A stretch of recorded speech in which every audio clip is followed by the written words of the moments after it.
You are worse than a chick. Yes, he is. And nobody believes me. And he's always giving me a hard time about being bougie and all that. Look, he's got the designer glasses on. You know what? He's wearing shades indoors. This he's got a cashmere sweater on. And how am I bougie? Get your shit right. You gotta get your shit together. A flannel. Get your shit together. It's not. It's acrylic, and then this is suede. All right. Like, don't do me that way, bro. It's very insulting. Look at you. Trying to look all pretty all the time. You probably make sure your socks are all straight. The stripes on your socks are all lined up evenly. No, I don't do that. Yeah, you do. No. That's ridiculous. Oh, that's right. You don't wear socks. You're that bougie. You would just wear loafers with no socks. Is that what we're doing today? That's what we always do. I don't know why you're surprised. Because you always try to make it seem like I'm the one that's uppity, but man, I'm not the one that always looks like just got off a yacht. It's self-love, George. It's self-love. Self-love. And be able to look in the mirror and say, I'm enough. Naked. No, that's compensating because you don't feel like you're enough, so you got to wear all that to make you feel No, that's bullshit. I got this sweater and I want it on me, not in the closet. You kiss my ass. I spent the money on this, boy. Yeah, because that's the only way you can feel better about yourself. I'm gonna really fuck you up when I tell you where I bought it. It doesn't matter. Yes. That's what you're trying to project. Yes. Yeah, Burlington Coat or Marshall or something like that. I didn't even buy it in America. Yeah, that's right. That's when you toured to Italy. You stopped by Milan and bought it, huh? No, Dubai, actually. Get it right. Well, okay. Like, that's not bougie. Hey, they got some nice shit in Dubai. Yes, they do. Miss Coventry, how are you today, my love? I love those glasses. Oh, thank you. Got some swag. Yeah, they were a new one. I busted a pair yesterday. Don't ever let anybody know your secret. Damn, Corey Dorval just guessed it. What? Boom. Yeah, because she knows how bougie you are. You went all the way to Dubai to pick up a cashmere sweater when you could have gone to Macy's and picked it up. But no, you probably had them. You had to sit there at the textile mill and watch them thread every single piece of string to make sure it was done right. Yeah, man. That's what makes it valuable, man. You know what I'm saying? Child slave labor to get the sweater done. Those third world tears, man. That's the only way. That's the only way you're gonna feel better about yourself. Yeah, man. Stepping on people's, humanity just so that you can wear a garment. It does, man, and it's like like the energy gets trapped up in the fabric, and you get power from it. Oh, that's why you look sad because of all those tears that was done to make that. The elite been doing that shit for millennia, bro. All right. All right. We're going to make Coventry uncomfortable with our dialogue here. No, not at all. I have a sailor's mouth. I try to being fueled by the energy of soul. All right. Well, let's kick it off, Steve. You're the man with words. So I'm super pumped. I'm trying to like downplay it. I even moved in front of the fish tank. So we got a scientist. So you're an ecologist. Tell us about yourself. Like, what makes you a scientist? What do you do? All that good stuff. So I have a master's degree in biology, very specifically in freshwater ecology, looking at the flora, fauna, as it relates to freshwater health. So, and very specifically using aquatic insects to determine how healthy a freshwater system is. Let's see, the better your community is as it relates to the freshwater and the plethora of the insects, aquatic insects that you have within a freshwater system can really determine how healthy your water is.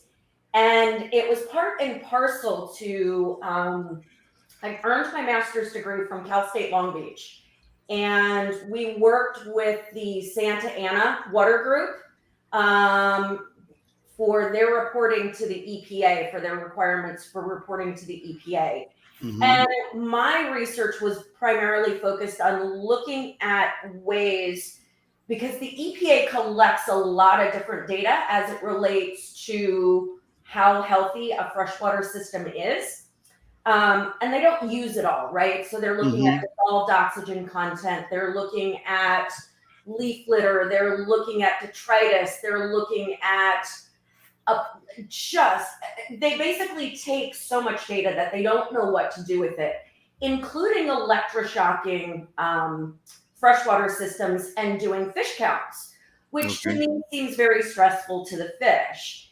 There are easier ways, I think, to sample within waterways that can help you determine what a freshwater system looks like and some of the things that you may need to do to restore that system to a healthy status. And the interesting thing about it too is when you think about it, you've got a long stream or you've got a long river and it intersects.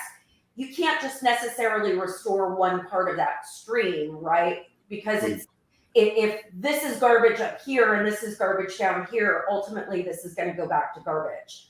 But you've got your healthy aquatic insect ecosystem within a freshwater system that includes dragonfly larvae that live in the water for 3 years prior to emerging to these amazing, beautiful creatures. Mayflies, caddisflies, these really great, beautiful insects that we see on the fly and we see in the wing are really great indicators of how healthy a freshwater system is. So I basically sampled and then took my stream samples and compiled that with the EPA's data and looked at ways to basically say, you don't need all of this data. Mm-hmm. You can basically do this just looking at the aquatic insect community. From there, I taught, after I earned my master's degree, I moved to Wyoming and was an instructor for a small community college in Wyoming, where I was a jack of all trades science instructor. And then I left that and started my own consulting company that kind of encompasses all of the skill set that I have. I went back to school at 30 to earn my master's degree. So I have a lot of retail and operational experience, as well as online education experience and building online education training modules and materials. So I use all that, and I consult for a professional skincare company now for their ingredient science and their product science, just making things cool and using all of the goodies that I have. Cool. I'm having a brain explosion right now, man. Like you was mentioning stuff, and I started smiling, and like, if you guys watch those body language shows, like I lean forward intently, like, ooh, we finna have fun. Okay, so this is a first for me. You are a niche ecologist, but you specialize in aquatic entomology. This is true, right? Yep. Wow. So basically, I'm your chill bumps. So like, I'm stoked because like this is normal conversations, bro. Like Watts can attest to this. Jorge can attest to this. Like this is just normal shit I talk about. Yeah. And I'll be like, nah, bro. You got to look at it this way. And then like my information bias is so huge because like my heart is huge. Like I'm just a loving person. I'm like, bro, you don't know that. How could you not know that? I want to choke you. Right. So foundational species. And I try to explain this. Well, right. Reach way back. Wow.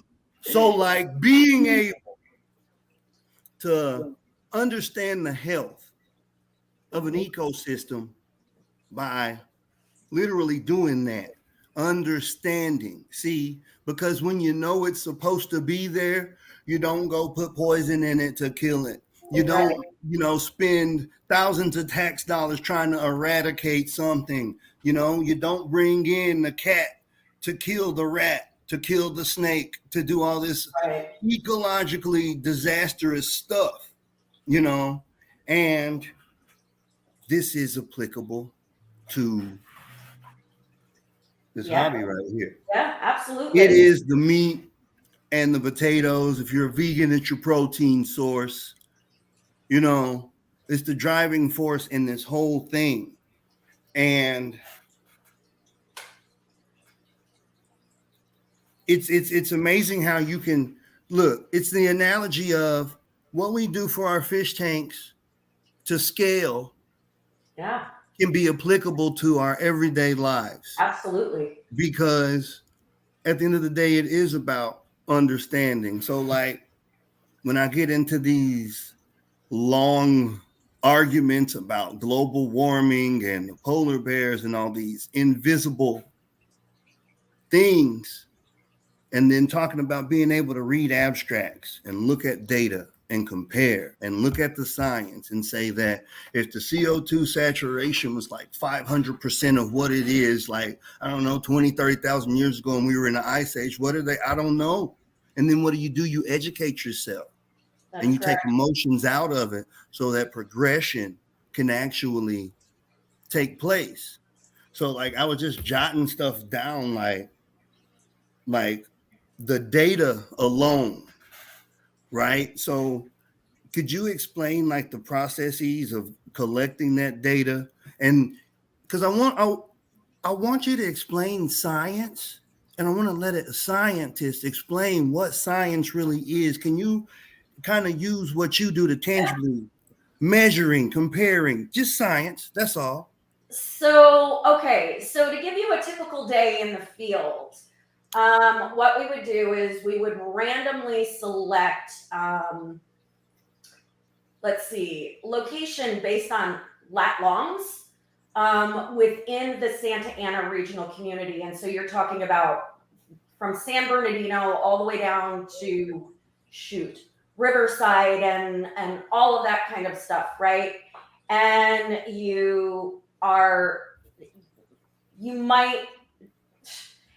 and at that time, you're talking about 2005 to 2008. So you didn't have all of the goodies as it related to, the technology, right? Your GPS was a little handheld Garmin, and sometimes you got it and sometimes you didn't. Mm-hmm. As you are randomly choosing your locations on a typical freshwater system, sometimes there's no water in there, right? Sometimes they're on private land. You don't know that they're on private land until you get there, right? Once you actually get to your spot, there is a very specific set of parameters that you use to mark out a location that you are going to sample from, right? So in this case, if I'm not mistaken, what did we do? It was like a 3 meter by 3 meter square of the particular area that you would sample in. And you'd have these big nets, right? These big tall nets that you would sort of filter on the ground to collect the insects. You'd take your water samples and all of that goodness. You'd get your bug samples, all of that capped, all of that goes on ice, and then you move on to the next location. You're looking, you're counting the number of big boulders. You're counting the number of small pebbles. You're looking at the quality and the stream bottom, what you can see, what you can't see, what you can feel, what's going on around the banks of the waterway, and just collecting all of that information, taking dissolved oxygen, taking a smattering of things. Now you get back, you do that, and you're doing that. Sometimes your day you hit nothing because you end up in a canal or you end up in a private waterway, or there's a federally locked gate that you can't get behind. I mean, it's great. It's craziness, right? Mm-hmm. You take that all back to the lab, and then there's another protocol for checking out and determining the what the aquatic insect community is like, and what that is. So you do a lot of sifting, and then you put them into these sort of like petri dishes that have grids on them. Mm-hmm. And you randomly pull the community based on these grids. Okay. And then you identify every single insect that's within that grid. It's so amazing. Yeah, every insect that's within that grid, and then it goes into spreadsheets and all of that, and you start calculating what that looks like, and then and how the aquatic community relates to dissolved oxygen. Like there were times that we were in streams that you did not want to be in because they were surrounded by dairy farms. Okay. And the manure and the runoff from that had damaged that waterway. Like it just wasn't healthy to go in there.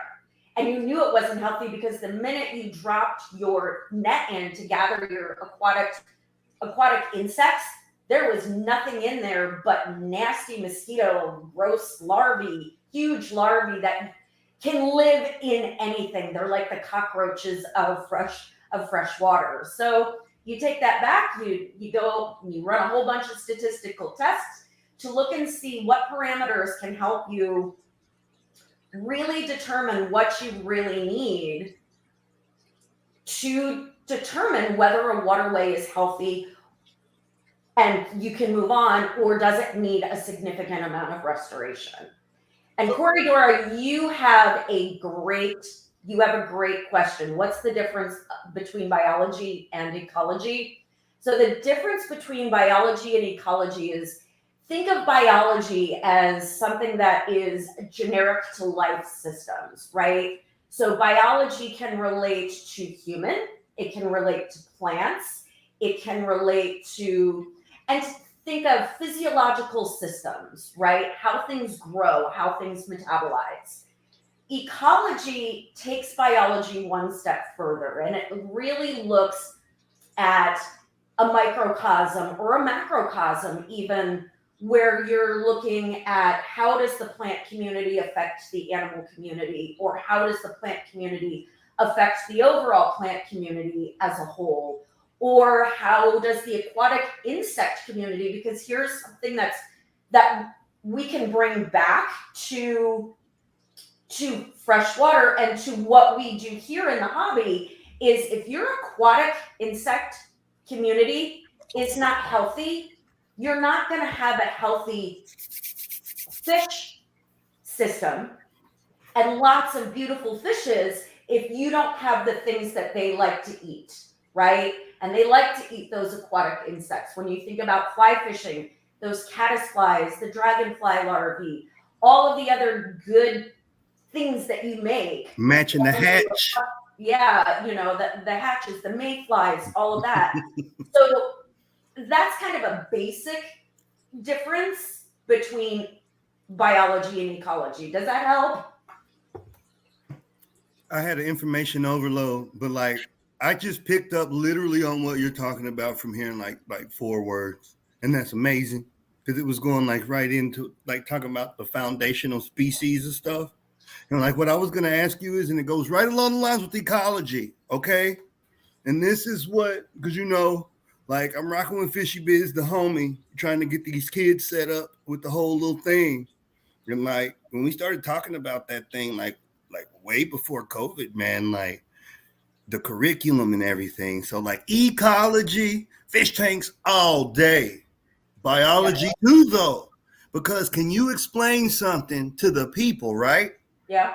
Explain the concept of speciation versus populations on groups of organisms with the different barriers, be it geographical, physical, etc. Yes, baby, we going biology 101 for non-science majors for the dumb people. Let's get it. Come on. I got a scientist. I got to take advantage. So say that question again. Hold on, let me turn this up. I'm sorry.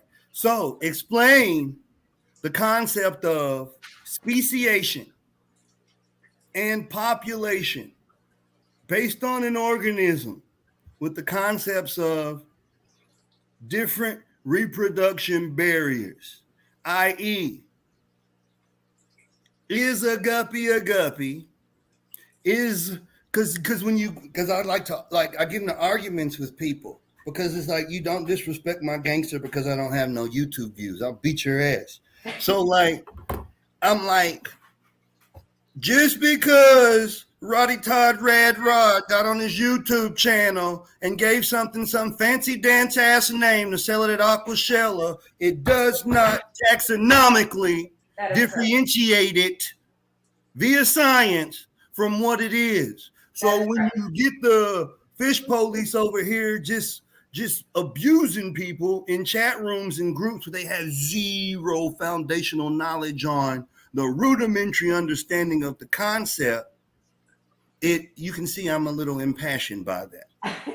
So I'm trying to silence my phone. There, in a nutshell, if you could elaborate on that for the people. Okay, so speciation, when you're thinking about speciation, I think that let me give a really good example. And unfortunately, it's easier for me because I deal with plants a lot. I'll give you an example then. Let's do the Monstera, and let's do the Monstera addisoni versus its anagram, the monkey mask. One of them has more holes than leaf. One of them has more leaf than holes.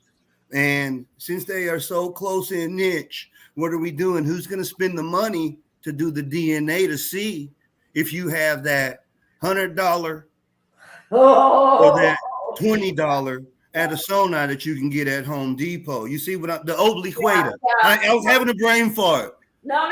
Because I don't like to Google stuff because I know what I know.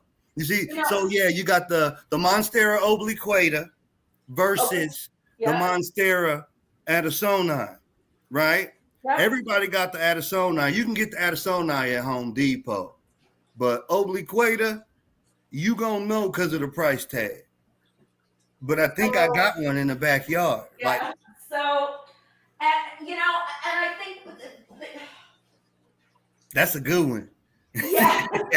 So, quite honestly, without doing some DNA and some genomics, it really becomes hard to tell, right? And I'll give you a really good example. So, this guy is a Syngonium, Neon Robusta, and he's got a lot of nice, really pink on him, right? This guy looks just like him, but he's been labeled a completely different plant. Just pink Syngonium, right? And I'll even go one step further in that. Here is a third one, which is a pink spot Syngonium, right? Now these two guys, these all look the same, but they're named and they're labeled based on the amount of pink that they have in their leaves. So is that phenotype expression or is that a different species? See what I'm saying? I would argue it's a subspecies. Really? So you have the genus name, right? Right. So beta fish. And then you have a species name, and I'm not sure what the species name is. Beta splendens. It'd be splendid. Beta splendens. Beta splendens. Mm-hmm. But then you could have a subspecies of that splendens that breaks off and is just that minute characteristic. In these Syngoniums, I would argue that these are subspecies. They're not completely different species. Huh. So I'll give you an easy one. This is a big argument. Let's talk about Poecilia reticulata, which is a guppy, versus Poecilia wingae, which is an Endler's live bearer, right? So then, like, I've been keeping wingae forever, and I've been keeping reticulata forever. And in my experience, my personal experience, I can't find no wild type reticulata because guppies have been so bred and so domesticated. That's like saying I'm going to go get an Asian jungle fowl from Java versus a damn Rhode Island red. you know, from the homie across the street. It's not the same thing. No. And so the contention is feeder guppies. Are they wingay or are they a wild type reticulata? Whereas it was established that wingay is from Venezuela, and that's where they're from. And then the reticulata, you got the Antilles, you know, Trinidad, some of the other Antillean islands, and then Venezuela and Guyana as well. So when we like it see that stuff gets so convoluted in the hobby with the names and stuff, and I think the opportunity gets lost in the conservation that we could really do. Yeah. You know, you see what I'm saying? Yeah. Because money drives it. So Well, how do you? Yeah. You know, quite honestly, it's not. So it's not just the fish hobby that this happens, right? It's also the plant community. I see it in plants too. But it's also the food you eat, right? Genetically modified food, those types of things. So it's not just fish. It's any place that somebody feels like they can make money, or they wants to experiment, or wants to look for new things or do things better. And you know, even looking at dog breeds is a really good example. Ooh, I love dogs. Yeah, I love me some dogs too. And we have, you know, you've got APC registered dogs, and then you've got dogs that people are calling this. You got mutts. We call them Heinz 57s down here in Texas, but you can call it a Labradoodle or whatever you want. But because we're trying to breed for something that doesn't shed or behaves a certain way, and never found in the wild. Now, that's not to say that if you put that Entler, that's not technically a wild type, in the wild, that it wouldn't survive. And the likelihood is that through a modification in environment, you know, survival of the fittest sort of comes into play as it relates to what does that really mean, right? So we think of survival as the fittest, as the strongest survive, but what that really means is reproductively strong. Do you live to reproduce, and do your babies reproduce, and do your babies reproduce, and do your babies reproduce, right? So that's what's really meant by survival of the fittest versus physically strong, right? It literally means reproductively viable. You know, so it's relative, basically. That's a relative term. It's relative. Yeah, it's absolutely relative. It's absolutely relative. So there is a possibility that you could take that lab version of your Entler and put it in the correct environment, and then it ultimately will become a wild type, because it will evolve to something that works in its environment. I'm doing it right now. Shout out to Dark Water Coalition. I got some in here, and they got wild real quick. So, it was amazing. Like, it's. Can you talk about this? Predatory fish, right? Yes. And me and George were arguing yesterday. Your ass is mine now, boy. I got scientists to back me up. No, it isn't. Because you're going to back me up. Yes. Crazy. So, chemicals, right? Pheromone, electroreceptors, right? And they do these studies, right? Where they took like a pike or a muskellunge, and they took the water that fish was in, they put some bait fish in it, and those fish freaked out. Even though it was just a buck, they just transferred that water. And like, I like fishing in the outdoors and stuff. And as a kid, I would always read those books and the magazines, everything like that. And I'm a nerd too. So I like observing phenomenons. And one of my things with tanks is Me, yes, it is decoration and stress relief and all that other stuff. But what I like to really do is I like to create underwater ecosystems, underwater habitats, so that I can extract the most natural wildlife behavior out of these fish as possible, because I can't afford to go to all these countries and jump in them creeks. So in the meantime, between getting plane tickets, I can just get a chair and look at this and observe the natural behavior of the different fish, like how they Right, would replicate in the wild Okay, as but close as possible. well, it is possible as long as you're 100% recreating the environment that they came from. That's what we were talking about yesterday. So No, You that was not that what we were being talking said, about yesterday. yes. Oh, No. this is You good. actually have to recreate the 100% And see, typical environment that they came from in order to get them to behave in their natural state. so talk about that then. Talk about the hobby and like this is big boy stuff, or just however you want to call it, right? So I got the algae. You can't cherry pick, right? So No, I'm you can saying, so man, this is amazing how this is falling into place, this conversation. Because I was thinking about this, because I like to look at the tank and visualize while I'm yapping. Sorry. Right. So, like, I'm looking at the algae, the sticks, the plants. I have the convicts in there. They dig, they tear stuff up. Yeah. I have plants that are used to that. They need that to be cultivated, actually Absolutely. grow better. The algae's in there. Then I got the algae's the gas, basically. If the Well, algae it's also dies, sucking up all of your dissolved oxygen. well, at night. Nah, during the day too.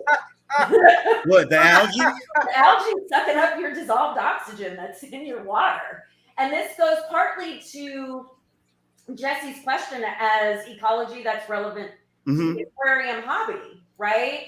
So one thing that we don't do is we don't look at dissolved oxygen in our tanks, but you're generating dissolved oxygen in your tank if you're using any kind of filter like Jorge has that's producing bubbles, or a hang-on filter that's how you're getting your dissolved oxygen in there.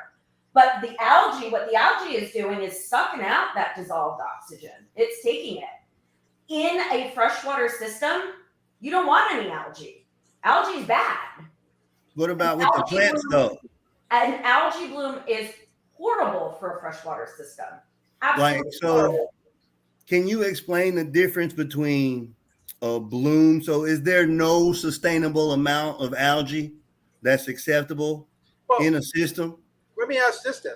Yeah, because that's what I'm trying to get at. Is there an acceptable amount? Is the reason why you find algae in nature, in waterways, is it because there's constant water movement, so there's always a resupply of oxygen, versus where in a tank, it's going to be hard to duplicate that because you don't have that constant turnover in water. Right. That is correct. Okay. That is correct. And there's also, so you need water movement in order to create, that's really the only way to get dissolved oxygen into a waterway is water movement.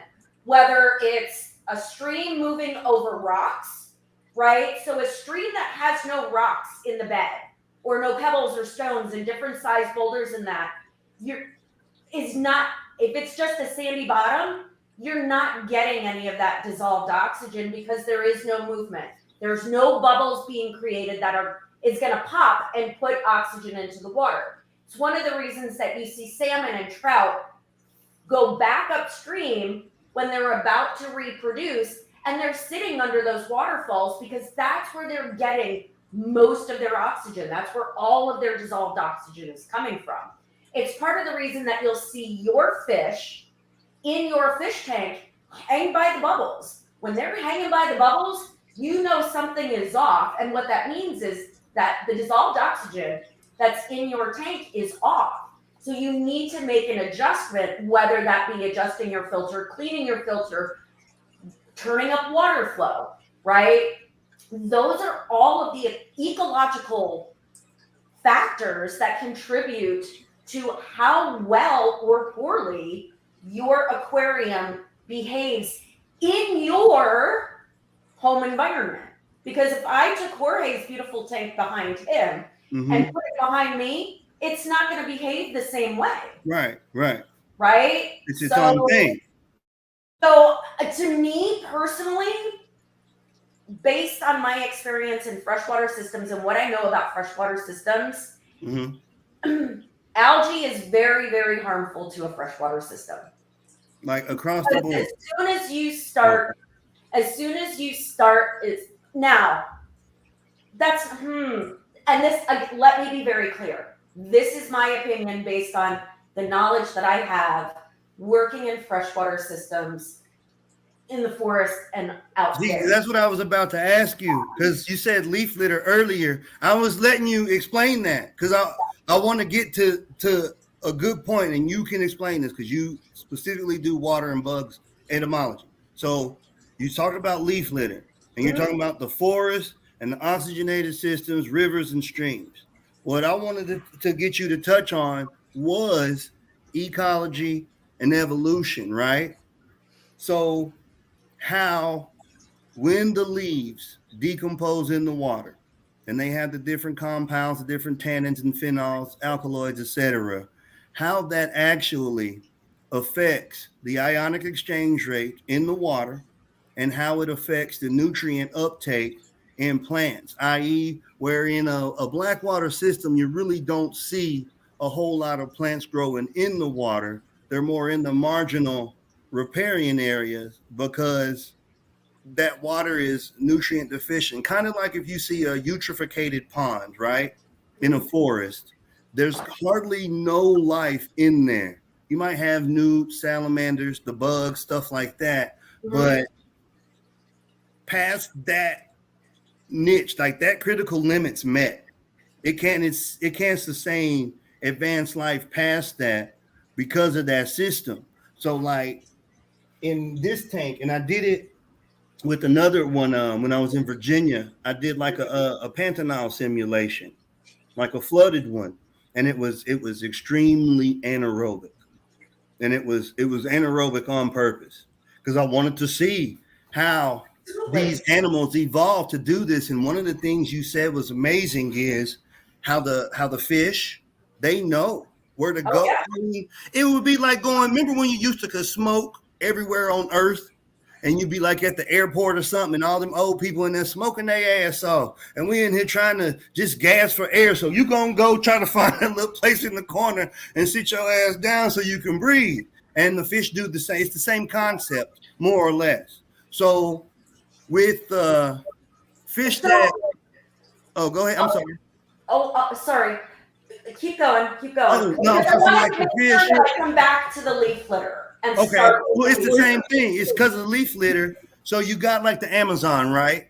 And you got the leaf litter makes the oxygen go away. I'm talking about to where the fish have evolved to like breathe air. That's not what's happening with leaf litter, right? That leaf litter is providing food for aquatic insects. Okay. That then is contributing. Bugs poop too. Right. Bugs serve as food for the fish. Fish eat the bugs. The bugs poop. That is providing fertilizer for the. It's not the leaf litter that's contributing or deoxygenating the system. That leaf litter is incredibly important as a fundamental nutrient to move up the food chain. Mm-hmm. So the diatoms need certain things. That the snails in the water need certain things. The the aquatic insects, and you've got aquatic insect predators, right? So a dragonfly is a predator. It actually eats other insects, right? But then you also have caddisflies that eat leaf litter.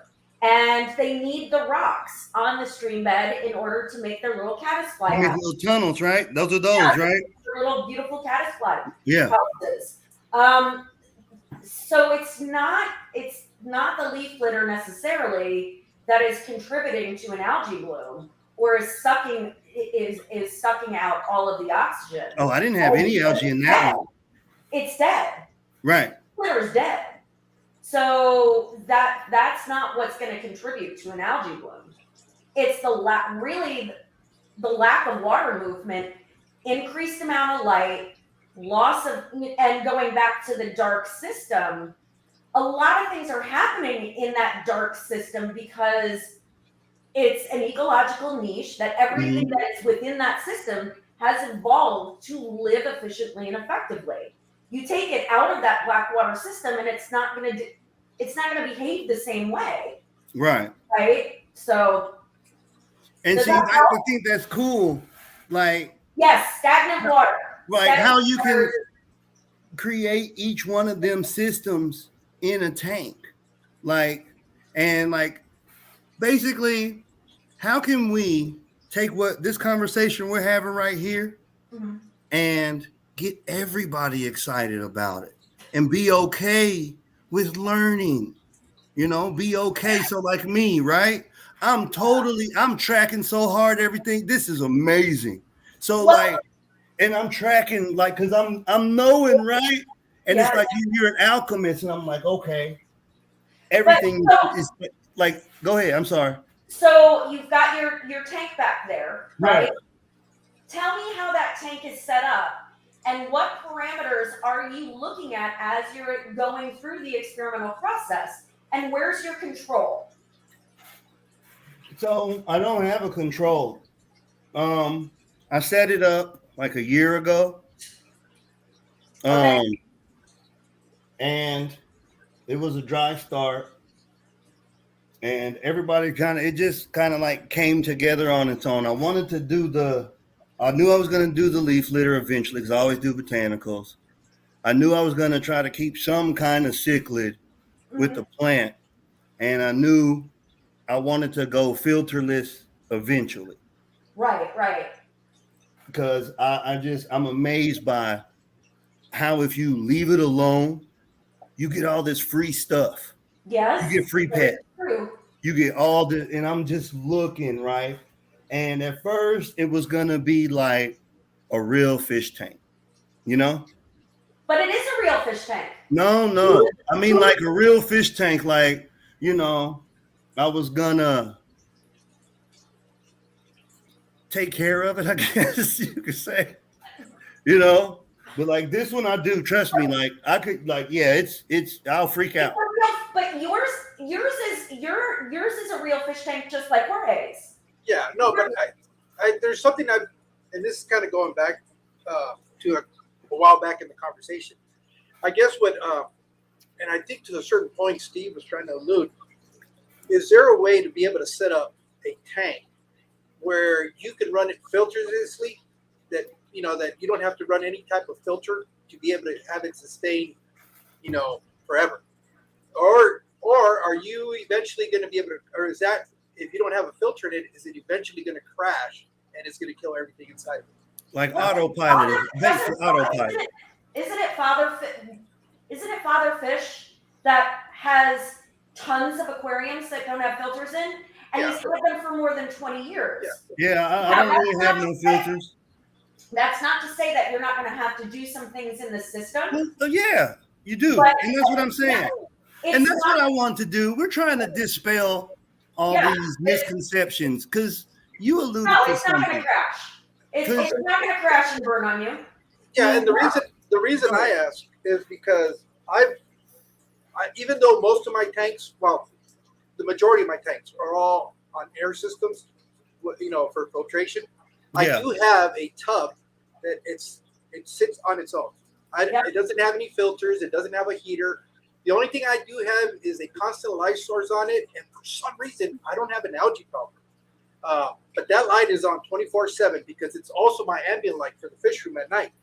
And it's here in my garage, and I kind of intentionally left the light on there because the setup for my fish room, I'm in the garage, and I have a side door that I leave open all the time, even at night. So my rationale behind that was, if I leave that light on there, it's going to attract insects. So insects will eventually fall into that little pond and itself, kind of perpetuate a little ecosystem, which I really don't feed that tank. That tank is sitting there, or or in that tub, because it's not a tank. That's It's what I sitting do there. with this one. What, Don't feed it. what's in that tub though? What fish are in that tub? I have a Phineas mentos in there. They're Common killifish. Killifish. Yeah. Mhm. So, and from the environment that they're coming from, it's pretty similar to that, because they're usually in bodies of water that don't have a constant source of flow through them. Yeah. So I think that's one of the reasons. But what has surprised me, it's obviously hit a balance, because I do not have an algae problem, despite the fact that I have that light on 24/7. What I do have in there, though, is a substantial amount of substrate in it.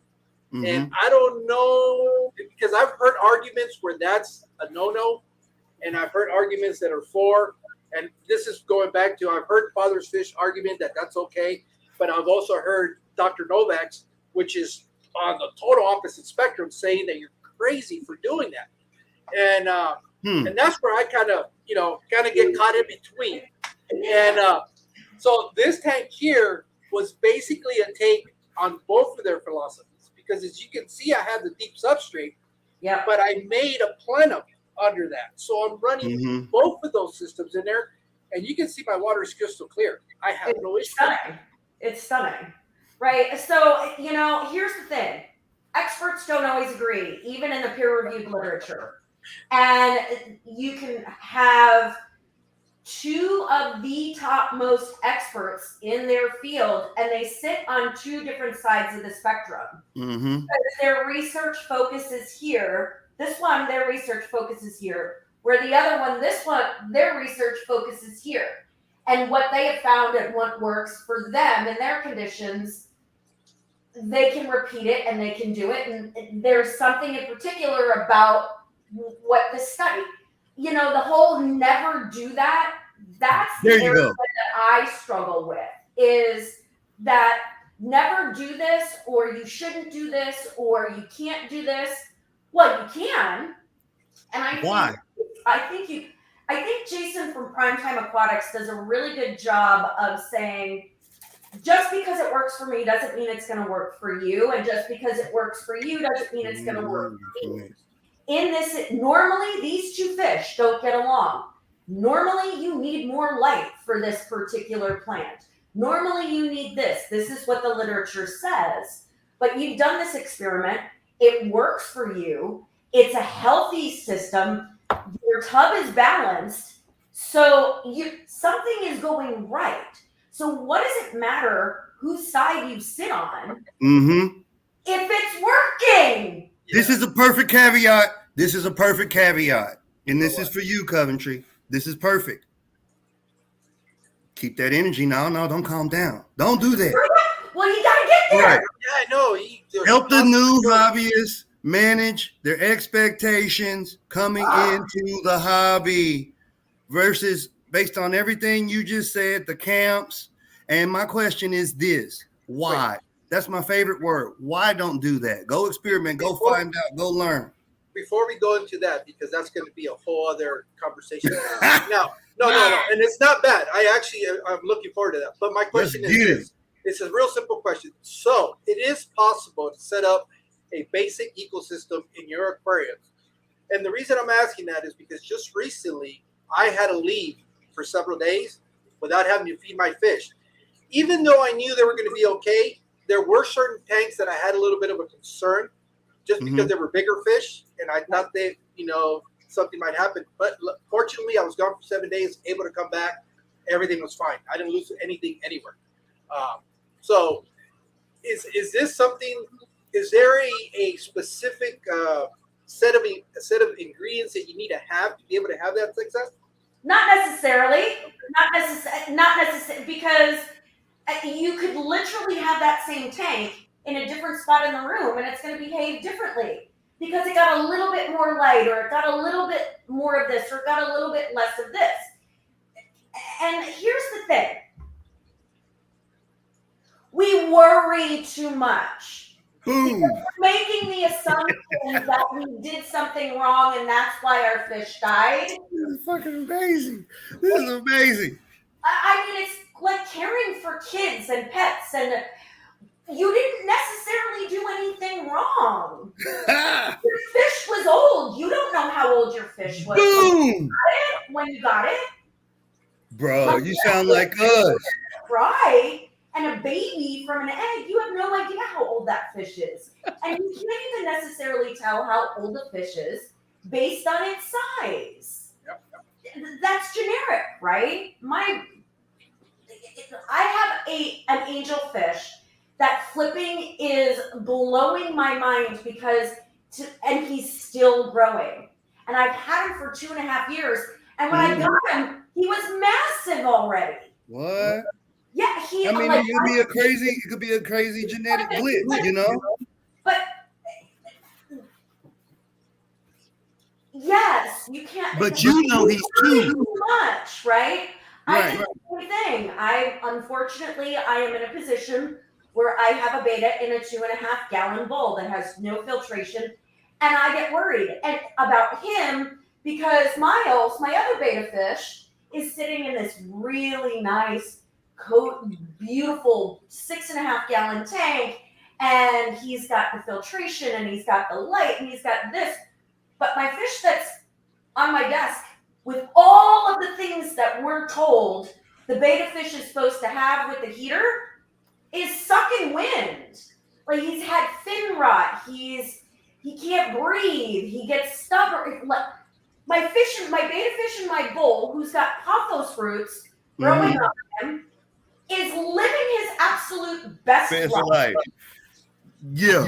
Say it again. What about the toys? Like, he's got his beta mirror that I put in to exercise him. He's got his little floating log, and he's got this, and I have more trouble with him than I do the one in my bowl. So, you have to find what works for you and what works for your system. And, as a scientist, I totally geek out on the research. So when I decided to go and set up a fish tank, right, I knew I wanted a bigger fish tank because I was told that bigger fish tanks are easier to care for. I call bullshit. I found on a bigger fish tank being easier to care for? Yeah. To me, a bigger fish tank was actually harder to cycle than a smaller fish tank. Truth be told. I'll give you another really good one. How to cycle a fish tank. There was not one YouTube video, and I mentioned this on Monday's stream. There was not one YouTube video as I was trying to learn how to cycle my tank and set up my tank. There was not one YouTube video that talked about when you set up your new fish tank, it needs to cycle for 4 to 6 weeks. But, they forgot to tell you should probably drop some fish food in there. Or some ammonia, some source of ammonia. To get an ammonia spike so you can breathe in balance. If you you're can not literally pee in it. Let me tell you how many hours of research I did, right? So experts' opinions are like assholes. Everybody's got one. And that includes, by the way, peer-reviewed journals, right? Because you have experts that are well known in their field doing almost exactly the same thing that don't agree. And that, by the way, is fucking okay. Thank you. Now, nothing wrong with that. Managing expectations, right? You manage your expectations. Jorge likes water, so he's going to stuck to make that water clear. I cannot stand algae, so I probably clean my tanks more than I should and more than I need to. I love algae. Because I cannot stand the look of algae. Hate it. And because it is deep-seated in me from my freshwater background, that algae is bad. Right. I love it. But it's not. It's not. I love algae. If you've got the snails or you've got the shrimp, they love that food. Food. The killifish. Oh my God. Go ahead, George, because I was going to geek out on these. I think everything is, as long as you keep a balance. I think that's the key word. Because you can have some algae, but if that algae overtakes your tank, you get into those problems where it starts to. It's not balanced then. No, it's not balanced. Exactly. It's out of whack. It's not balanced. And that's what. So the key is. And I would argue that you really have to be careful with your chemicals when you're doing your water changes and everybody is so focused on this, and this, and it's good to be focused on those things. Mm-hmm. But my main tank, I can't get the ammonia out of it, and those puppies still drop fish. They still drop fry. They still drop, the mollies still drop fry. The angels were still laying eggs. My tetras are laying eggs. So it works. It works. Can I ask you something? Like, as a scientist, going to school, obviously you have an innate hunger to know stuff. Oh, absolutely. And so, like, I'm about to get kind of like personal, but it's the same thing. Yeah. Like me, I have an innate hunger for knowledge because I like to call bullshit number one, but I don't like bullies. I don't think that anybody on earth should be robbed of an opportunity to be happy. Who the fuck are you? Who are you to get to tell somebody why they can't do something? Hey, I ain't never going to tell. I tell my sons this. I will never tell you what you can and cannot do. I will tell you what you should do and should not do based on my experience on this earth, coming from a place of love and responsibility as your father and an authority figure. But I will never tell you what you can and cannot do. So, like, when the kids come into the hobby, right? It ain't like in the 80s when we had encyclopedias, we had magazines, we had Roger Tory Peterson books. It was good. Yeah. Now you got YouTube, you got TikTok, you got dumb shit. And the kids want to do it. It's relaxing. Fish tanks are dope because every place I was at that was intimate in my life had a fish tank. Doctors' offices, shrinks, aunties' houses, places like that, you know. And the old folks notice that you sit your ass down and be still and zone out on the fish. It's rather therapeutic. And then me, I want to learn. Well, why does this juvenile fish have this pattern, but then as it grows older, it has this pattern? And holy shit, when it's a baby, it likes to hide over here in the bushes and stuff and the algae and be still. But then when it gets big, it turns into a complete dick, you know, observation. And then it's just being able to relate it, right? So then you bring culture into it, right? And then we get talking about the damn hobby and how antisocial social media is, right? So it's like being able to relate said information to said people. The information doesn't change. It's just the individuals and their take on it. And then the egos, right? Because it's like, I just want my fish and I just want to watch them do cool stuff. I mean, you know, potato, tomato, you know, they're both in the nightshade family. I can go there, you know, but who cares? They taste good, you know, together. One in ketchup, the other one smothered in grease with salt. Nobody gives a shit, you know? So like, that's how you like to eat it. Exactly. You know, and I think that's where, for me, unrealistic expectations really comes in, is that, you need to do your research and you need to kind of see what's out there. And, you know, and maybe it comes from us as a community kind of, and one of the things that they did a while back between Jason and John from KG Tropicals is they got all of these people together, right? And they asked the same question. Yeah, I remember that project. Different opinions about the same thing all in one place. And to me, that was the most powerful, because when you're new, you don't know what to look for. You don't know what keywords to put in your keyword search. So you're just going to get the big guys, right? And I think to be successful as a community, we have to be comfortable and kind to one another to say, you get to do your thing your way if it's working, and let me show you how this works for me, rather than saying, this is the only way to do it, right? There you go.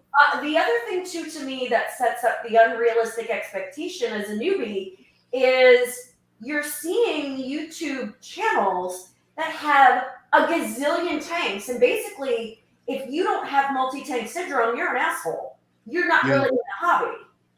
I call bullshit. Yeah, they ain't got no money either. Hobby. And I need to know how to maintain my tanks. Thank right? you. But, collectively, and then when you think about how you do your water changes, I said this on Monday night.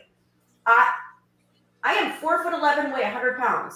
I cannot drain into a 5-gallon bucket and pick up a damn 5-gallon bucket. There's no way. I have the water hose out the window. I have to use the spigot outside of my house to fill my large tank. As a result, it changes it locks me into the place of where my tank is. Ain't nobody worry about that kind of stuff. People nitpick you about that shit. For real? Yeah. See, look, listen, Linda, listen. This is why I stay in my little bubble and I do the books, and it's just being a kid and not having to pay no bills and being able to lay on the floor and cross your legs and nose in the book, and then you look badass. You get to like Ed, and Eddie. Oh boy, I'm about to go outside. I'm gonna catch me some stuff.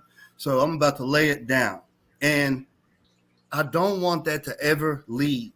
And I do feel like technology is beautiful. Social media is beautiful. I'm talking to a scientist because of social media. Yeah. And I can't thank you enough for sharing your Saturday with us Of to course. do that.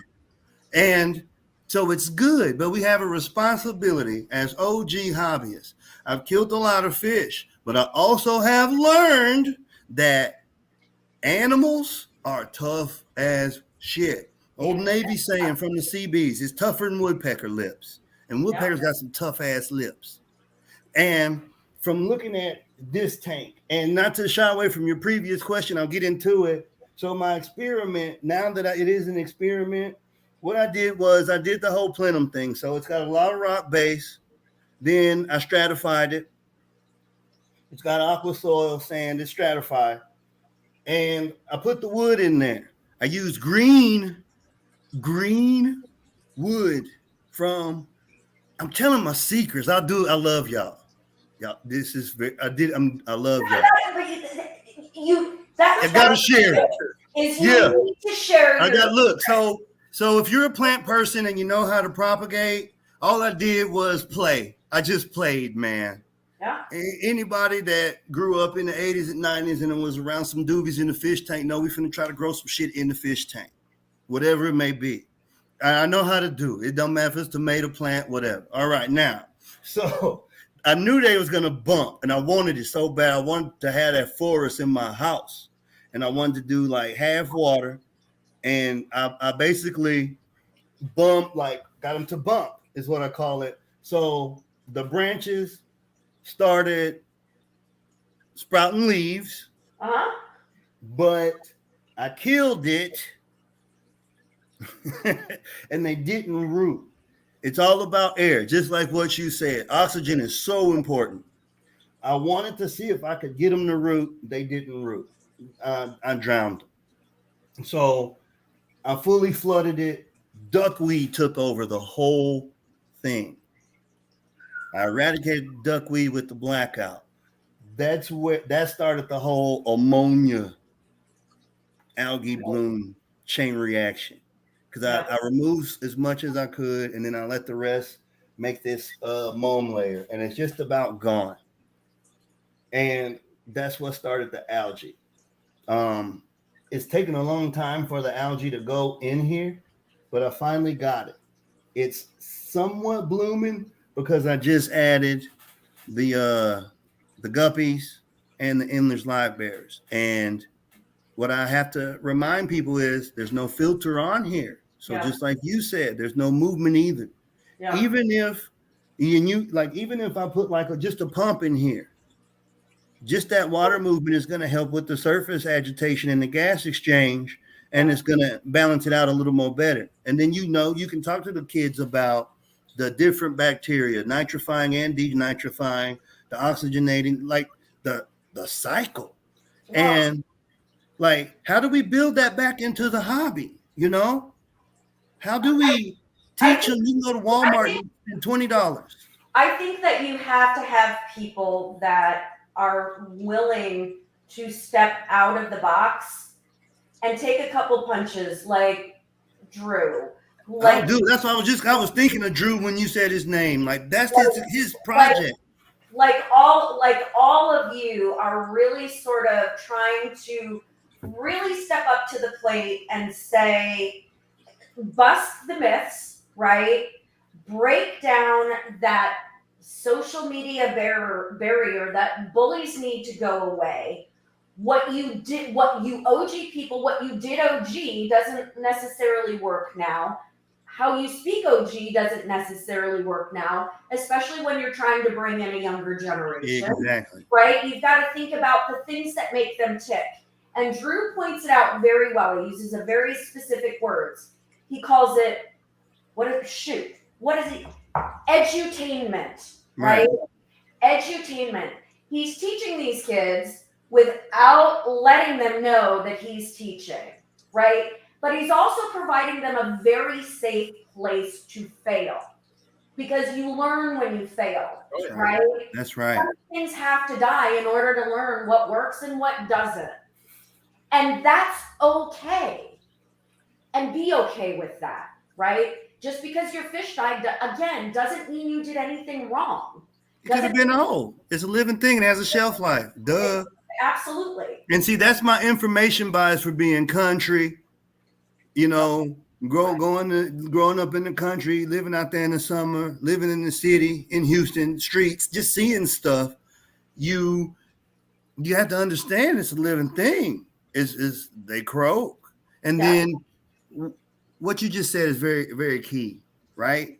The implicit fear. But see, I got a theory about this. You can't make money if you don't have a need. And you can't perpetuate a need if you don't keep people afraid and ignorant. And unfortunately, I feel as though that very pervasive phenomenon is coming into the hobby, to where it's like you got to spend all this money and buy all this stuff. No, you just got to read a book and not be scared. Like, how do we remove that fear to experiment, to learn, to grow? Like, if you see what I'm saying? It's not that. It doesn't. But I mean, my channel name is Warrior Planet Tanks. I'm just saying, you got to be fearless. Go ahead, Jorge. Yeah, I know what I was getting at. And it's going back to failure. If you got to try it, you got to go out there, try it. All my tanks are set up different. None of them is exactly set up like the other one, because I'm constantly trying to see. Hey, I heard this doesn't work. Let me give it a try. See if I can get it to work. And that's is brilliant. There you go. And that's what I've done. Then you put it out there, and people can see that, hey, such and such said this didn't work, but it worked for me, so maybe it'll work for you. Boom. And you can only do that because you are strong enough and you are willing to put yourself out there to sort of buck the system and say, it worked for me. So that whole absolutism, that's what needs to go to the shitter. Right. And also knowing that just because it didn't work for me, it doesn't mean that it can't work for somebody else. Agreed. Because like you said, my water parameters could be totally different from somebody else. The temperatures, for example, my fish room runs hot. You know what Arizona summer. Yeah. This summer, my tanks were probably sitting at about 89, 90 degrees during the peak of the summer. Oh. And I was a little worried because I thought I was going to lose most of my fish in here.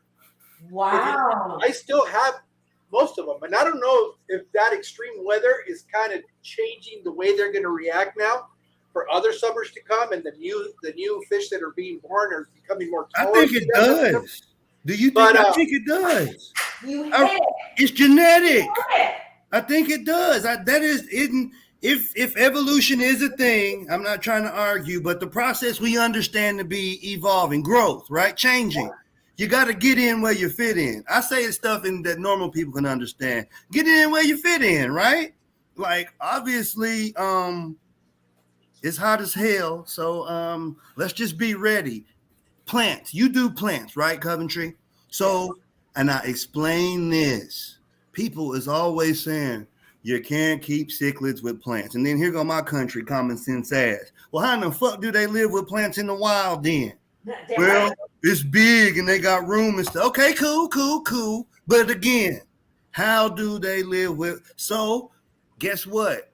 I don't have much room. That means I can put more plants, change a variable, change something, experiment. That didn't work. Let me try this then.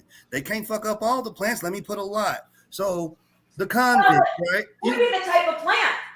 There you go. I was boom. Look like we're synergizing right now. So the plants I use, just what you said, overgrowers, things that need to be heavily cultivated. So it's an ecotope. It's not a biotope. So it's not. It is not. It's got Nodus in here. There's some. I wanted it to look like a distressed area, like a distressed flooded zone.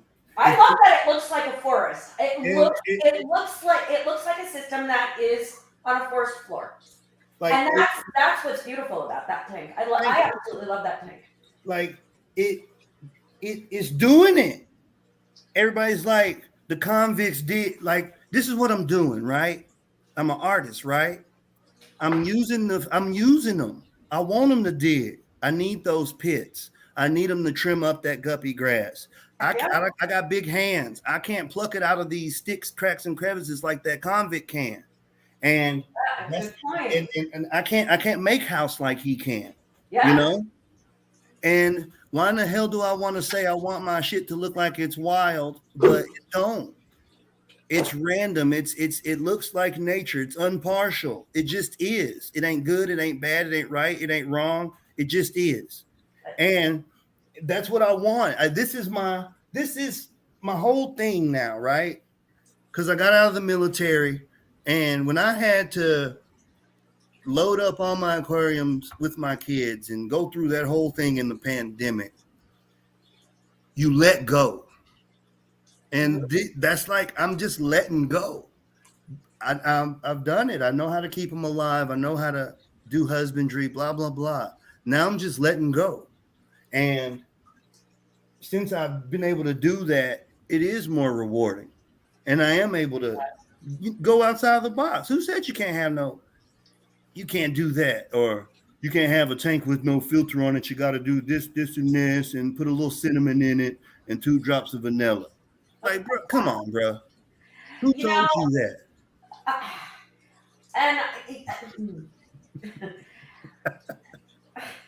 Talk about how plants and mushrooms, the mycelium, are connected, and like the whole earth is a neural network. Let's lighten it up. It just all of it cracks me up, because somebody, I'll use the viral TikToks, right, that have so much misinformation. I swear to flipping God, right? And I see this, by the way, in the skincare industry and marketing groups as well, and what marketing does in the skincare industry. And they're, they use hyaluronic acid. I mean, I'm like, believe nothing on the internet until you test it yourself. That's funny. I mean, that's the best I can come up with, right? Because, and that's not to say, watch the experts and do your research on the experts. But who says that who says that they're the expert? I can say that I'm an expert. Exactly. Expert at what? I'm an expert bullshitter, for crying out loud. And based on what? And when did you start? Measured against what? Yeah. Do you see how damaging that is to the kids, though? What's that? So do you see how damaging that is? It's damaging to me at 52 years old. Exactly. But I'm saying, but look, we can cuss. We grown. We know we blessed. We done it. I know how to look in the mirror and say I'm enough. That's why I posted that on Instagram the other day, because I was talking about something and I saw something and I was like, I'll be damned. I was like, man, why people gotta lie? Why people think they gotta bullshit you just to kick it? Why people self-esteem so fucked up to where they can't just look in the mirror and say I'm enough? And why people so arrogant and full of shit as to not remember that this is the internet and the internet is forever and we can see you. Yeah, that is true. I mean, you know, and I'll give you a really good example. So, a fun example, right, to lighten the situation up as it relates to the reality of social media. So, my husband and I have a Halloween party to go to tonight, and I am transforming myself into a woodland fairy. Mm-hmm. Right? So, is the woodland fairy, like full on makeup, wig, all of it, wings, everything. So is the woodland fairy the reality, or is what you see right now the reality? Because I would argue that if I painted myself up enough as the woodland fairy, I could get some knucklehead to believe that I am actually a woodland fucking fairy. I mean, I want to see a picture of that. That'd be kind of fun. In today's society, all you got to say is that you are, and that's it. And yeah, nobody's allowed to question. Yeah, that's like on the Renaissance Festival type woodland fairy shit. I'll take a picture and I'll post it on Insta today. I mean, cosplay is kind of cool, but I respect it as an art form because that's what it is. It's an expression. I ain't judging. I mean, I'm not going to do it. It's not going as far as cosplay. It's going beyond that. It's the fact that today you can say whatever it is you want to say you are, and people have to take it at face value.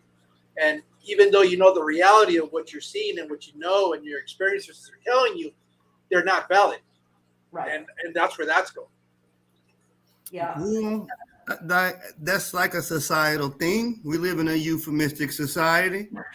You know, nobody wants to hurt nobody's feelings, and you know we can decode it. We all need to stop being so damn butthurt. Yeah, I'm like Debo, man. Stop being a bitch and come on. Just kill the damn fish. Let's advance the hobby. I want to see cool shit. That's all it is. Why can't I keep convicts and guppies in the same tank? Who says I can't? You can try it, and it might work for you. I'm looking at Dale Frog.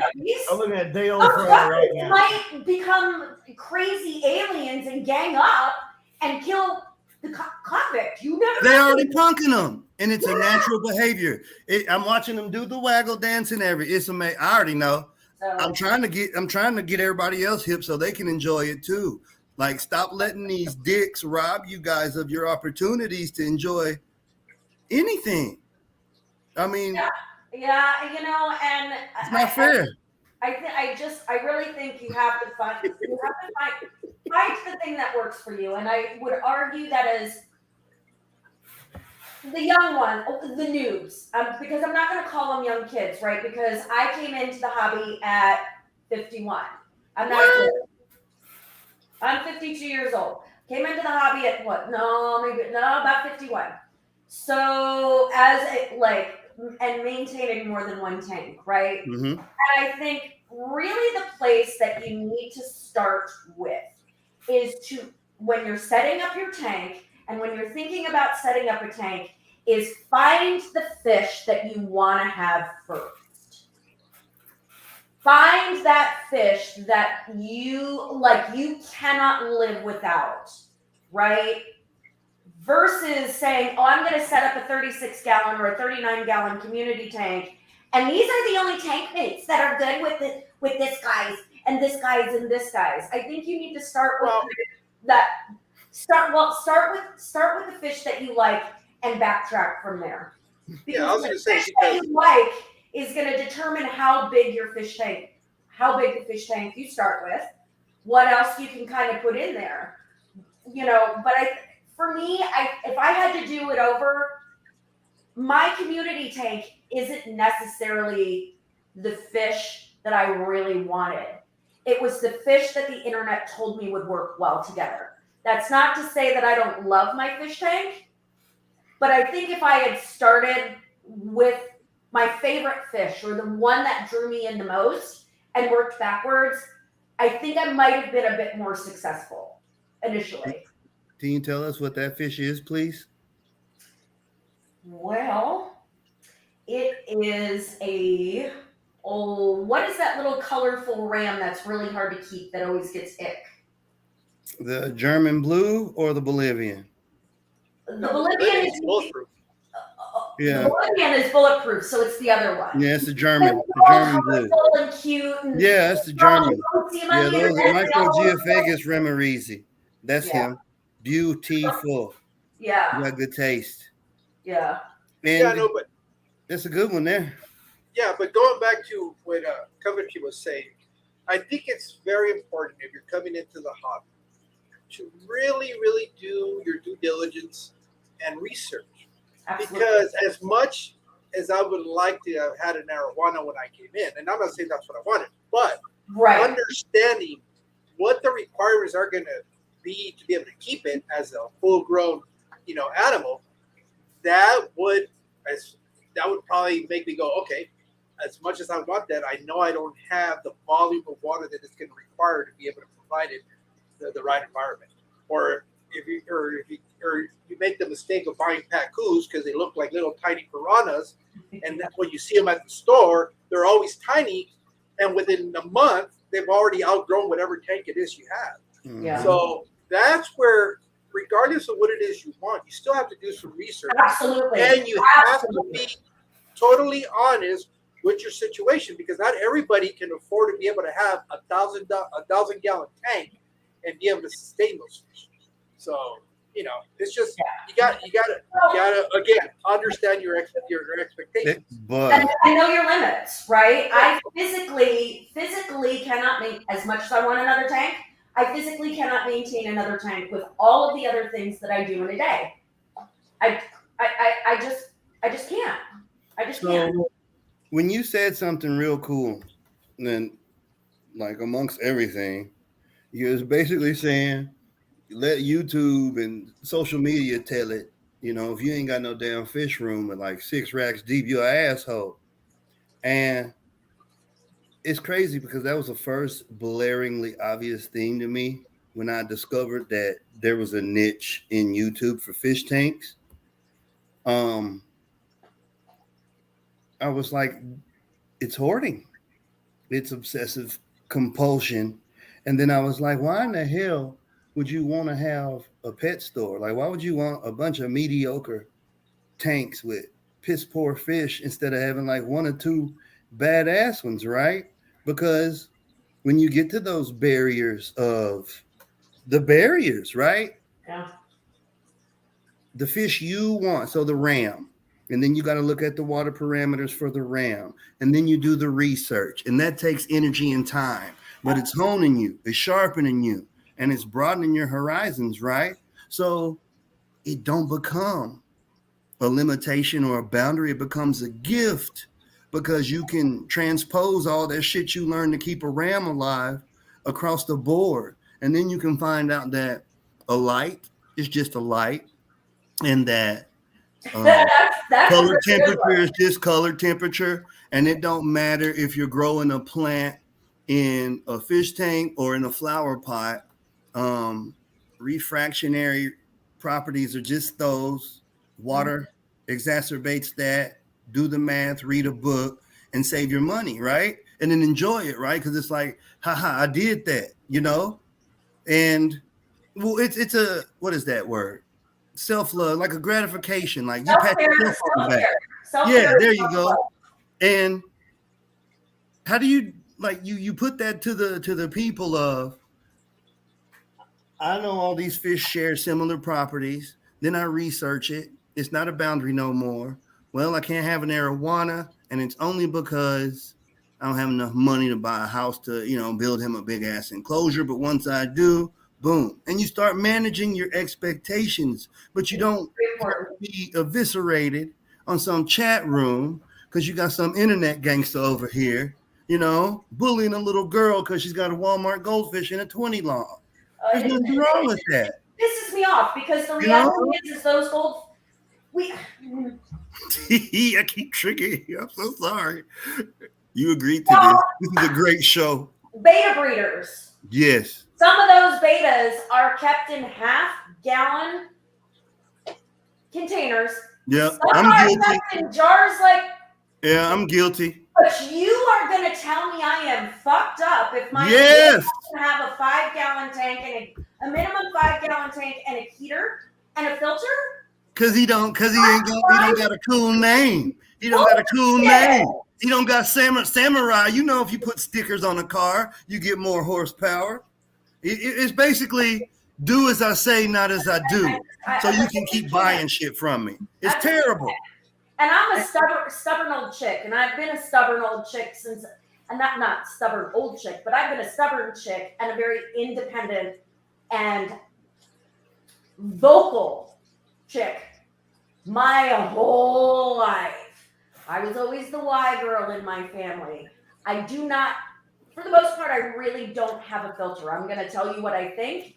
And yeah, your feelings might be butthurt. But the reality is that, you know, sometimes we have to be honest.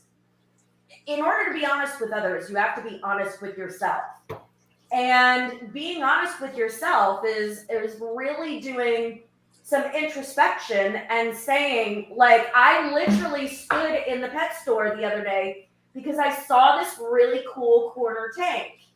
And I stood there for 20 minutes.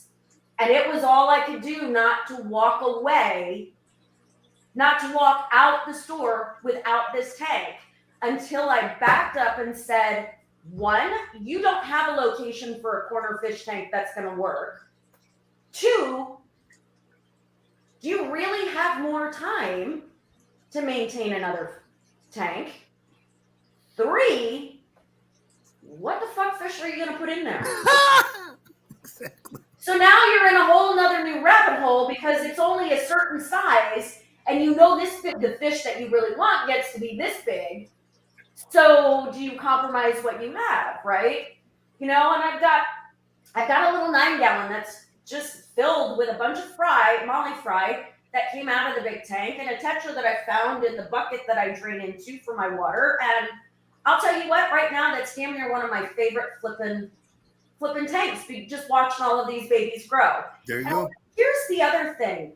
How do all these people enjoy their fish? When Stop. Because you just said impulse control. First of all, you exercised impeccable impulse control because I'm getting better at it too.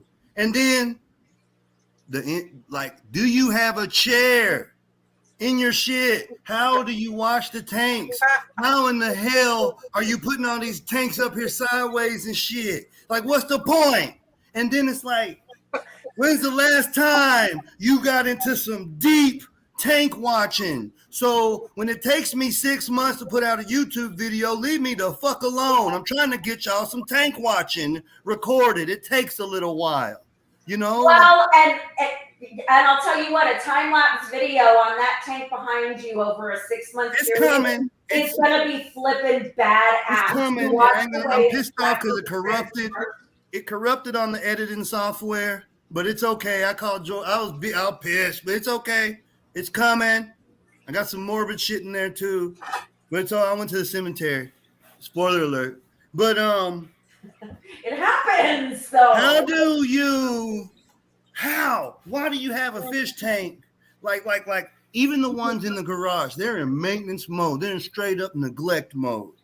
But not really, because everybody's happy and fat. And I belong to this tribe. It's called Lifter. Leave it the fuck alone. That's the tribe I belong to. Because we kill stuff by tinkering with it and messing with it and leave it alone. Leave it alone. And I don't understand like how. Me and George was just talking about this the other night. Like, I got chairs. He got chairs in his fish room. Every fish tank, even in the house, is conveniently located so it can be viewed from. Like when I sit over here in the love seat late at night. Okay, so this phenomenon, you know how it's like in the wee hours of the morning? You know what I'm saying? Like by 2, 3, it's quiet. Dog, shut the fuck up. Kids, quiet. Everybody sleep. And for some reason, you up. And the light is on in your aquarium. And the fish is just, everything is just so perfect. And I don't like to share that moment with anyone or anything. And I would just sit down, right? And just get lost in my tanks. And that is why I still have fish tanks. Like the view up close is cool, right? But sitting over there it's a different appreciation, Absolutely. you know. And then I'm not close to fish. They come out and it's different, and I don't get it. They behave. Those fish behave very differently. Some of them are so flip and flashy that they're going to show off because they know you're watching, or they think they're kind of like a dog or a cat, and they think they're going to get something cool, or they're going to get some little shrimpies or some little extra treat. But when you can actually sit back and really kind of watch from afar, you really do see their true behavior come out. And the other day I was looking at my tetras. I'm like, wow, tetras are behaving a little differently. I wonder what's going on. It was the first time I actually saw their breeding behavior. No shit. Yeah, it was really cool. What was it? What kind of tetras? So they were sold to me as lemon tetras. I don't know what. Okay, lemons are cool, man. Those are pretty too. I like those. I really like them. So see, those are cool. Damn. I hope they didn't eat the eggs. Are you gonna try to keep them, or were you just like? Well, I haven't seen. I can't see where they laid the eggs, and again, they're in a community tank with dolphins and mollies that eat flipping everything. You know what? Like this, right? A community tank. When I have any fish in the community tank spawn or reproduce, I just take it as a win. I don't care if I get babies or not. It just gives me hey, thanks, Steve. We love you back for making us happy. If I was specifically setting them up to breed, then okay. But I kind of charge it to the game because they're in the community tank anyway, And that's what I was going to ask you is. So, wait, real quick, Silver Creek. Go a little bit more into detail about what you mean by looking at the difference in behavior in your mollies in a 120. I'm really curious. I have.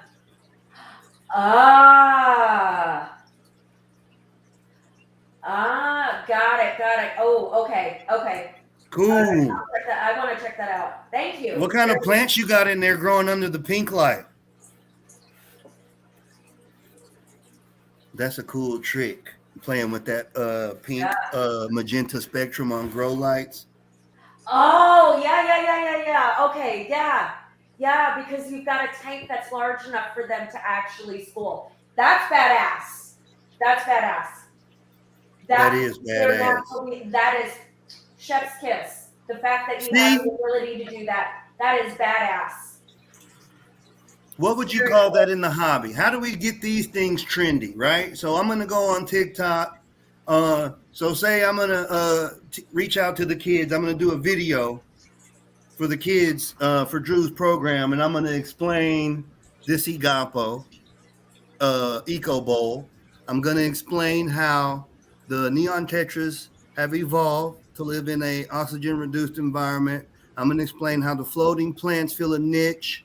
I'm going to explain how even the wood fills a niche because it hosts microfauna, hosts a biofilm, and then basically get them excited to say, based on the theory, based on the steps, based on the firm principles and laws of science, your different phases of what you should be anticipating, and either you see it or you don't.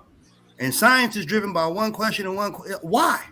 Why don't I see it, or why do I see it? So you get validated, and we can say, hey, this is substantiated because this, and this was in place, or holy shit, a link in the tetrahedron was broken.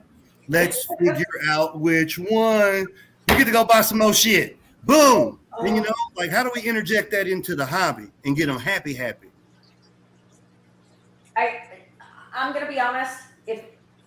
From where I sit, it's kindness and appreciation, and it takes a special person to answer the questions in a way that somebody feels comfortable and is not condescending and is not cruel. Right. And I think I feel like that's with anything. It's not just this hobby. You see it all over the place. The minute you speak to me in a way that I feel like you're invalidating me as a human, you could be the biggest expert on the planet. I'm not going to listen to you. And there are a few fish tubers that exhibit that behavior that I basically said, you can go fucking pound sand. It's just a fish tank, though, right? It's just a fish tank. It's just I mean, it just that just means that you're cruel to everybody you encounter in real life. Yeah, that's just your. You're just a shitty person. I'll say it. You're just a shitty person. You know, so it's a fish tank for crying out loud. You know, and I think it takes it takes the will and the strength of a tribe with a like-minded philosophy and a willingness to kind of buck the system and think a little bit out of the box, have conversations like these, have conversations like Drew is having. I'm sure there are others out there, you guys are the ones that come most to mind, that are willing to accept a person for who and what they are and for the good that they can offer, because we all have something to offer, right? And we all learn from each other, and be kind enough to recognize that your opinion and my opinion may not be the same. But that's the beauty of the world we live in, is we get to have our own opinions. They're ours and they're unique to us, and respect each other for having that opinion. Well, our opinions are based on our experiences. Absolutely. We all live different lives. So, that's where our opinion is going to come from. It's from what we experience throughout our lives, and what we know. That's the only thing you can offer up, is what you personally know. Absolutely. So I think that's kind of where it all starts. And I also would argue that there maybe needs to be a conversation about boycotting the bullies. I'm down. Hey, this is crazy how energy works. Karma's I started a bitch. my channel because of a Karma kid. is a bitch. I started my channel because of a kid, because of a bullying. It was a Petco in Norfolk, Virginia, and it was a Sunday. I went in there after church. It was a little kid and his grandma, and she was buying him a bed of fish, and she was going down the damn rigmarole of getting the damn betta fish, and little dude was happy, and he was running around with that damn fish, and it was cool. And like I'm trying not to get choked up, because like my granny got me like that, and my mom, I lost my mom. She got murdered execution style when I was 7, and I remember her. Like this past weekend, I gave my little brother another tank for his turtles. And I was trying not to get choked up when I was talking with little bro, because I was like, hell yeah, bro, I'm finna set nephews up. I was like, man, you remember when mom used to get them turtles and we didn't know what the fuck we was doing? And we would like put it in a bucket with a brick and shit, but she got us hungry, bro. We go to the library because we were poor, and we got books for free, and I would get animal books, So I see this little dude in there with his granny, and she just trying to ask them people some rudimentary information about how to take care of the fish so she don't lose her investment, and more importantly, so her grandson is happy. And they just ignoring this lady, and she's buying all this unnecessary stuff. And I got so pissed off when we got to the checkout counter. I just commandeered the situation. It was a complete dick move in retrospect, but I don't care. Sometimes you got to make the call. You also did the right thing for her and her grandson. Yeah, and I told the little dude, I said, hey, little dude, I told him what to do. I told the grandma how to take care of it. To go to Walmart, get some spring water. Don't use the still. You want the one with the minerals. It's easy, And I told little dude, hey, you got the internet. You're playing Roblox anyway. Read everything that you learn, everything you can about this fish. And I came home, and I just spent the rest of that weekend. It was Sunday, like just pissed. Went to work the next day. Coworker was telling me, your YouTube. I said, I had some bullshit videos on there from like 2012, but I never thought. He was like, oh, you should check it out. It's huge. I looked, and then them cats pop up. They pop. I'm like, boy, you sit your ass down somewhere.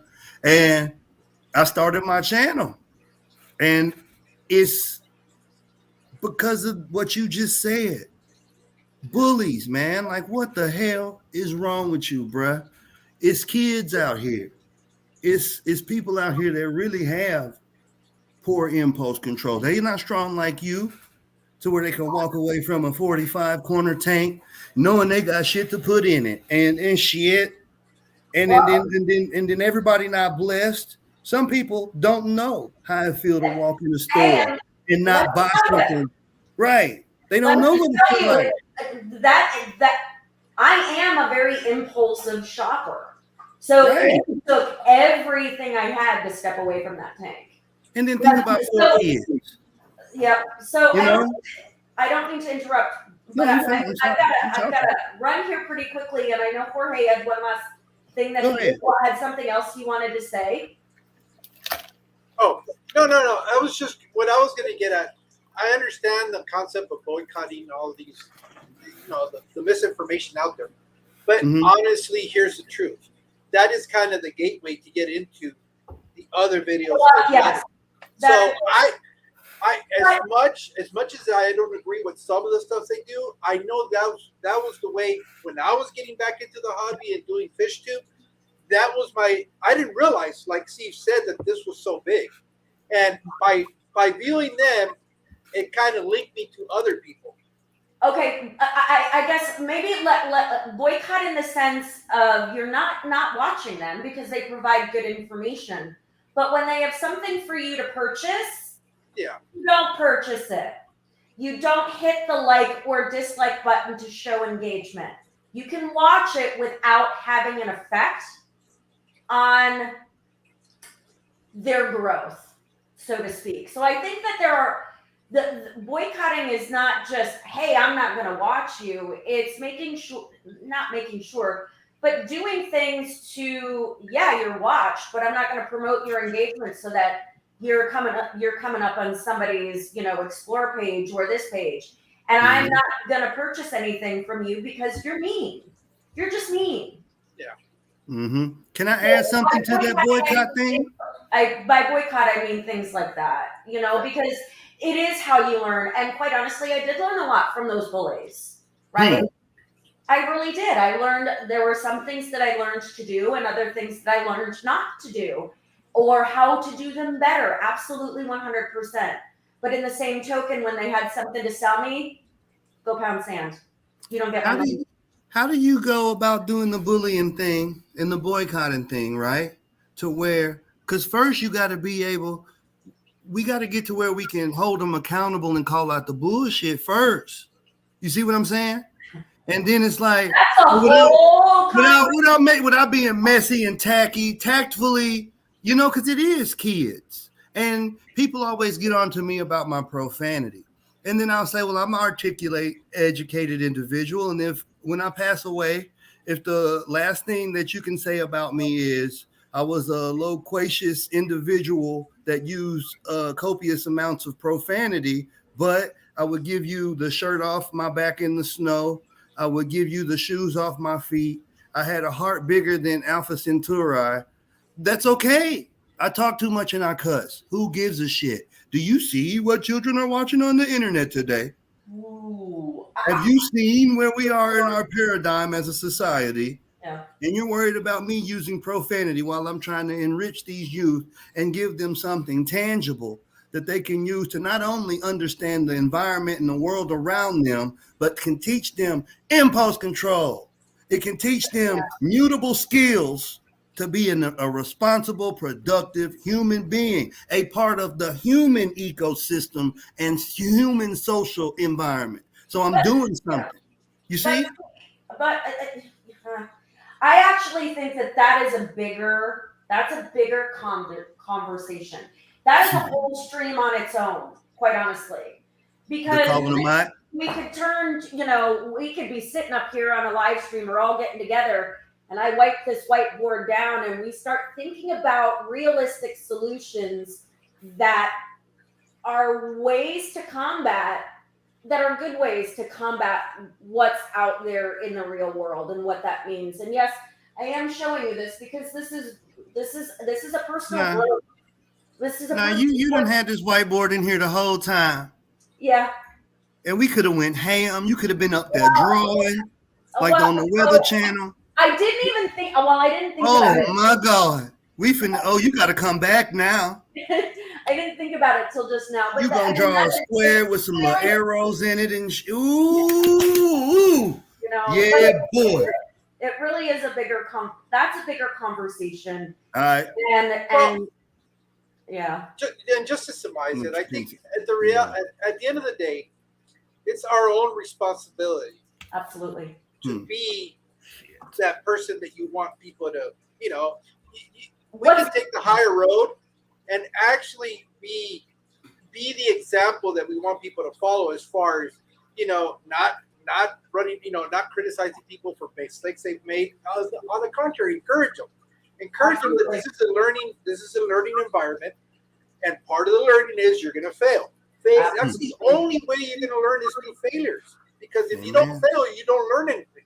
Amen. So to me, we have to be that example. That it's okay. Okay, I tried this, it didn't work, and here's why I think it didn't work, and here's what I'm going to do different to see if I can get it to work.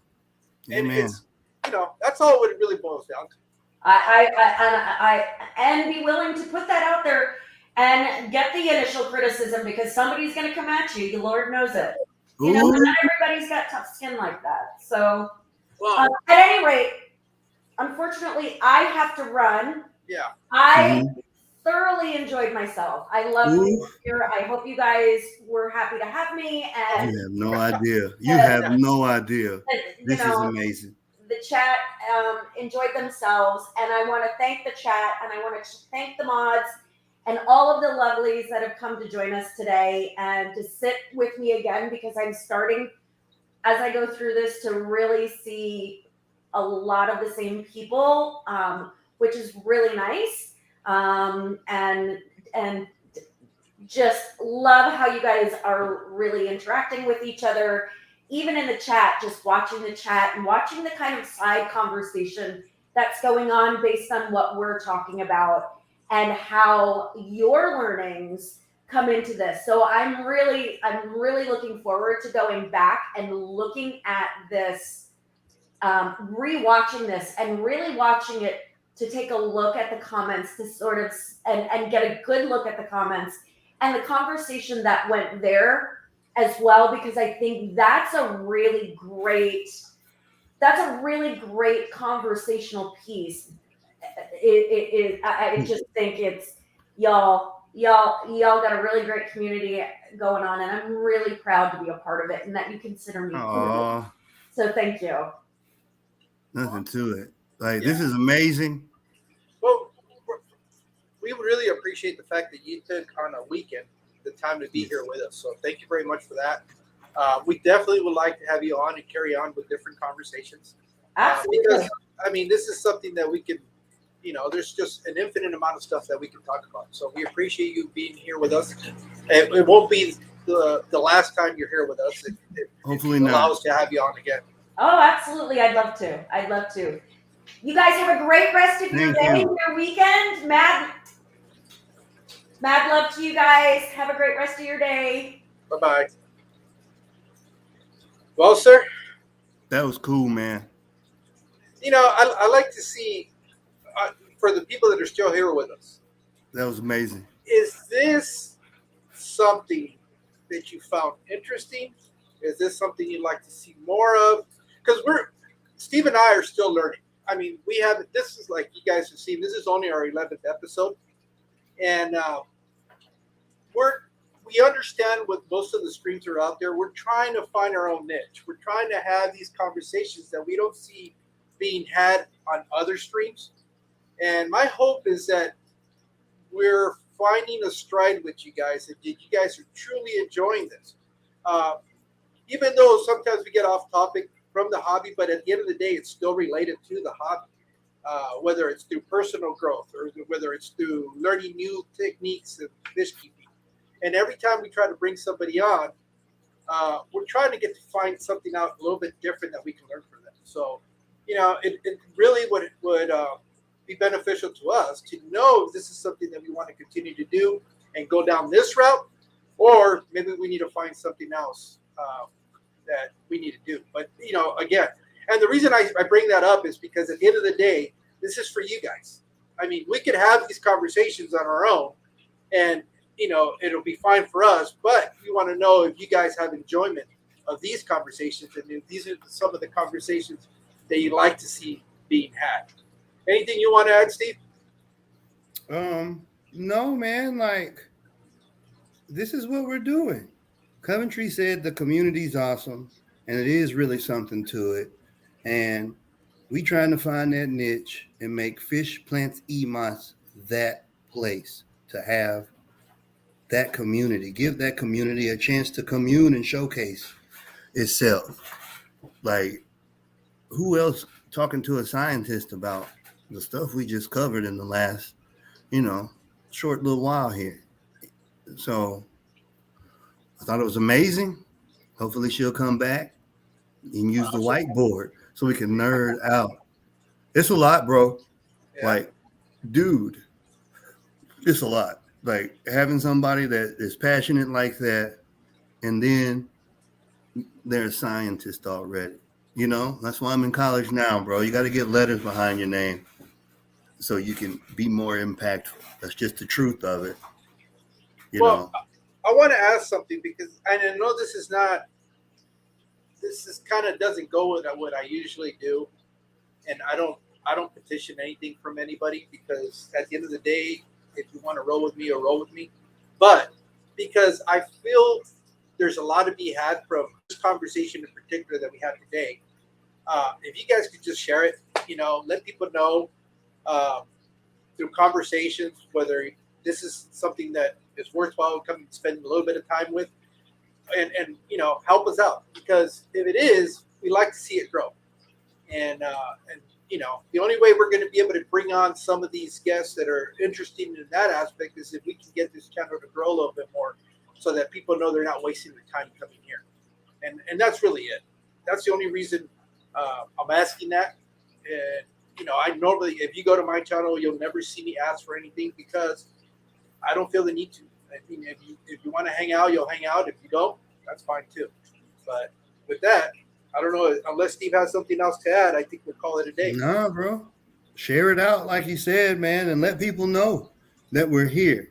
And it's just because we're new. We're not going to pop up. It's kind of still on the word of mouth phase, but yeah, share it out. Thank you guys for your time. And see you guys in 2 weeks. Yeah. All right. Well, have a good day, guys. Enjoy the rest of your Saturday. Peace. Bye-bye.